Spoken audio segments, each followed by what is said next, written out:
નર્મદા જિલ્લાના વજરિયા ગામ નજીક ડુંગર ઉપર સ્થિત વિજય માતાજીના મંદિરે શીતળા સાતમનો મેળો યોજાયો। ઉલ્લેખનીય છે કે નર્મદા જિલ્લાના તિલકવાડા તાલુકાના વજરિયા ગામ નજીક ડુંગર ઉપર અતિ પ્રાચીન વિજય માતાજીનું ભવ્ય મંદિર આવેલું છે। આ મંદિર અતિ પૌરાણિક હોવાને કારણે ભક્તોની ભારે આસ્થા રહેલી છે। આ મંદિર ઉપર દર વર્ષે શ્રાવણ વદ સાતમના પવિત્ર અવસર પર શીતળા સાતમનો મેળો યોજાય છે। આ જ પરંપરા અનુસાર આ વર્ષે પણ આ મંદિર ખાતે ભવ્ય મેળાનું આયોજન કરવામાં આવ્યું, જેમાં વહેલી સવારથી જ ભક્તો મોટી સંખ્યામાં દર્શન કરવા માટે ઉમટી પડ્યા। મંદિર ખાતે માતાજીના દર્શન કરવા માટે ભક્તોની લાંબી કતારો જોવા મળી। મહિલાઓ પૂજાની થાળી સાથે માતાજીની આરાધના કરતા જોવા મળ્યા।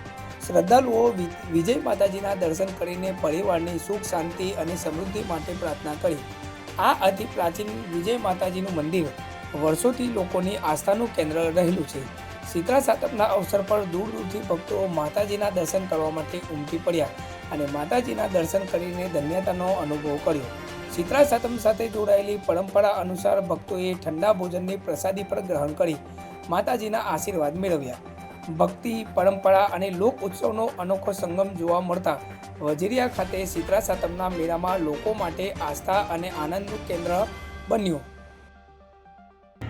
વજરિયા ગામમાં આજે શીતળા સાતમનો જે ઉત્સવ છે, જે આપણો તહેવાર છે, તેમાં તમે જોઈ શકો છો કે આજુબાજુના 40 ગામની જે પબ્લિક છે, હજારોની સંખ્યામાં આપ જોઈ શકો છો કે જે માતાજીના ભક્તો છે, એક શ્રદ્ધાનું કેન્દ્ર વજરિયા ખાતે દર વર્ષે જે મેળો ભરાય છે, એમાં આજે પણ ઘોડાપુરની જે પબ્લિક છે એ તમે જોઈ શકો છો। મતલબમાં તો અમારા ગામ માટે અને આખા પંથક માટે એક સૌભાગ્યની વાત છે અને માતાજી બધાની શ્રદ્ધા મનોકામના પૂરી કરે છે, એટલા માટે દર વર્ષે જે મેળો ભરાય છે તો વજરિયા ગામ વતી તમામ માઈ ભક્તોને પૂરેપૂરો સહકાર અને સાથ મળે છે, જે અમારા ગામ માટે અને સમગ્ર પંથક માટે ગૌરવની એ વાત છે। મતલબમાં જેથી અમારું ગામ અને સમગ્ર પંથકનું એક ગૌરવનું કેન્દ્ર એટલે કે વજરિયા માતાજી વિજયગરી માતાનું જે મંદિર છે એ આસ્થા અને શ્રદ્ધાનું પ્રતીક છે, જેમાં દર વર્ષે શીતળા સાતમનો મોટો મેળો ભરે છે આટલા પંથકમાં। તો ઘણી બધી સંખ્યામાં પબ્લિક માતાજી એ દર્શનનો લાભ લે છે। જય માતાજી।